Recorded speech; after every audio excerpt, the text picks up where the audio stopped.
Hello everyone, welcome to my channel. আচ্ছা, তোমাদের র্যাবিটও কি সারাদিন কিছু না কিছু চেবাতেই থাকে?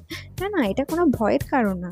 এটা খুবই একটা সাধারণ ব্যাপার। আসলে ব্যাপারটা ঠিক এই রকম যে র্যাবিটের দাঁত কিন্তু সারা জীবন বাড়তেই থাকে।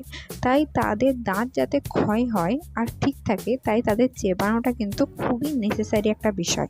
আর এদের এই চেবানোর জন্য সবচেয়ে উপকারী জিনিস হচ্ছে একদম ফ্রেশ আনলিমিটেড ঘাস আর অল্প পরিমাণে এদের খাবার, যেটাকে বলা হয় প্যালেট। তাছাড়াও এদের দাঁত যাতে ঠিক থাকে তাই জন্য আমি মিশো থেকে একটা খুব ভালো জিনিস অর্ডার করেছি, যেটা আপনারাও আপনাদের র্যাবিটের জন্য করতে পারেন। মাত্র 90 রুপিসে আমি এটা পেয়ে গেছি। এটা প্রত্যেককার ঘরেই মানে কেজের মধ্যে আমি রেখে দিই, যাতে ওরা এটা চেবাতে পারে এবং ওদের দাঁতটা একদম ঠিকঠাকভাবে গ্রো হতে পারে। সেটা হচ্ছে একটা বল, যেটা আমি আপনাদের স্ক্রিনে দেখাচ্ছি। এই বলটা কিন্তু আপনারা কিনেও রাখতে পারেন। সেটা হচ্ছে এটা মাত্র 90 রুপিসে আমি পেয়ে গেছি মিশো থেকে।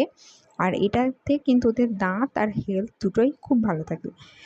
আপনাদের র্যাবিটের প্রিয় খাবার কি আমাকে অবশ্যই কমেন্ট করে জানাবেন। আর নতুন নতুন কিউট কিউট ভিডিও পেতে, ইনফরমেটিভ ভিডিও পেতে আপনি চ্যানেলটা সাবস্ক্রাইব করবেন। Thank you.